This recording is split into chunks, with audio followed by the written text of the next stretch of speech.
Hello everyone, this is Dr. Heather Carton. I'm going to give it a few minutes while people out there in Facebook Live land know that I'm actually coming to you live. I haven't done a whole bunch of live videos off of my Ask Dr. Heather page, but I want to probably start doing more. I'm getting, I would say, hundreds of questions every week, and I really want to maximize how I can help educate you on finding your better, finding your optimal state of health, really just having a journey that you feel great every day when you wake up and you feel great when you go to bed. But what happens, so I got some text message, and hello, we've already got people popping on there. So a little bit about myself, then we'll go right on to our theme. My name is Dr. Heather Carton. I am born and raised a Kansas girl, raised in the farm country of Paola, Kansas. So big shout out for any Paolians out there. I have practiced for almost 20 years. I am licensed as a chiropractor, acupuncturist, applied kinesiologist. Also, we do a lot of functional medicine at our clinic. We, meaning I practice with my husband. So we are the co-owner of Carton Center for Wellness. Hey, Erin, how are you? Thank you for the lovely rose.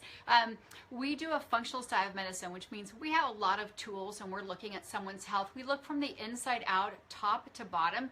We don't only look at just one organ, which can happen when you go to more of a specialized physician. So we use tools like chiropractic, we do SREs, or we do spinal stress response evaluations on our brain to see how our brain is acting when it's given certain responses. We also look at nutrition, metabolic things from age to visceral fat. Again, lots of tools that we use to help people find their optimal state of health. I was going to do a Facebook Live. I have a closed Facebook called Keto Friends, so if you want to join there, just let me know. But I couldn't go live on that page because it's closed, so I thought, you know what, I'm just going to bring the information out here.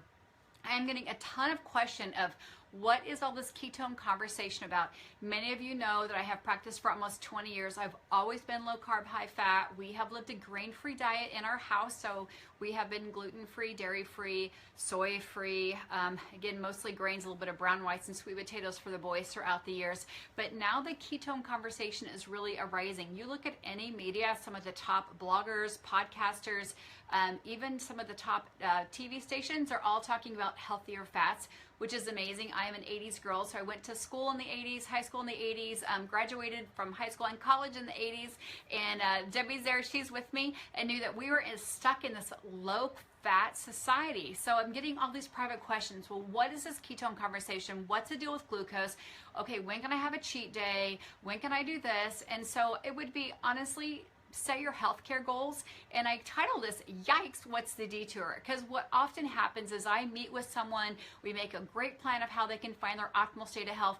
The next thing you know, there's a detour. A detour can be anything from stress, like you were late picking up your kids from school, or you're late to practice, or it got rained out, or your kids showed up and didn't have their instrument in their case, or didn't have their homework done, or maybe you've been so crazy busy you forgot the groceries, you don't have dinner ready. So how you handle those stresses in life, or how you handle those little mini detours, is really what dictates your overall functional health. So say that something happens and you're cooking dinner and something falls all over the floor, you go to strain something, and then you have nothing for dinner. So you can either laugh about it, have fun, and clean it up, and maybe that's your impromptu to go out to eat, or either you can totally stress about it, you can be upset that you spent the money on the food, it dropped on the floor, and now it's dirty, now you've got to clean it up, it wasn't planned because you've got to get kids places. But how you handle those stresses is really how your body will respond as we start to age. So the word I'd like to use is HALT, H-A-L-T. So before you do something, before you maybe overreact, or before you eat something that maybe isn't good for you, or before you go off on a tangent, I would ask yourself, are you hungry? Because most time people often overeat because they have stresses. Are you angry? Are you lonely, or are you tired? So are you overreacting from the stress of the pot that spilled because you're tired? Or are you over-stressing because you're angry of something that might have happened at work, or maybe last week, or some family issue? So if you can take that word HALT and kind of break it apart, and you can figure out why you're reacting that way, your body's going to be much better. You're going to make those healthy food choices. Maybe it's time to go out for a walk when things like that happen. The second thing I'm going to talk about is ketones, and the last thing is fasting. Everyone's saying, what is this ketone conversation? It is absolutely nothing new. Babies are in ketosis at about 20 weeks. We know that actually they're in ketosis as long as they're breastfed. The minute that we introduce foods, then the baby actually becomes out of ketose. And we know absolutely as we age, and I know Dr. Debbie can second this for me, that as we start to age, our brain actually loses the ability to uptake glucose efficiently. So whether you're drinking a cup of orange juice as we start to age, it doesn't have the same response or same energy as it does when we're 5 or 10 or 15 years old. But our body can uptake ketones. Ketones are simply a byproduct of fat metabolism. Just think if you eat cakes and cookies and pies, your body's going to use insulin and break it down and make glucose, and we can use that for fuel, but that fuel doesn't last very long. It goes up and down. So we're super, super hungry. We grab something quick like an apple or a bagel, then we eat that. Our body dumps a bunch of insulin. We get energy from it, and then it drops. And then the whole cycle starts all over again where we're craving things, we're overeating.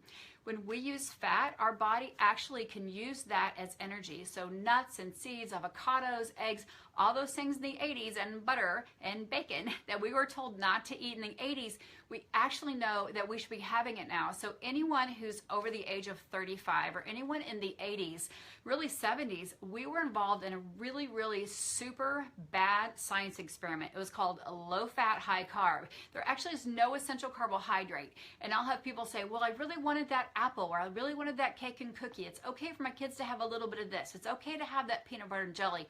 Well, we found out, though, that now as a society, we are actually inflamed from head to toe. We've only really been introducing sugar for the last 200 years, and it's just an amazing parallel stat that for the first time in 200 years, our children will not outlive us. So I know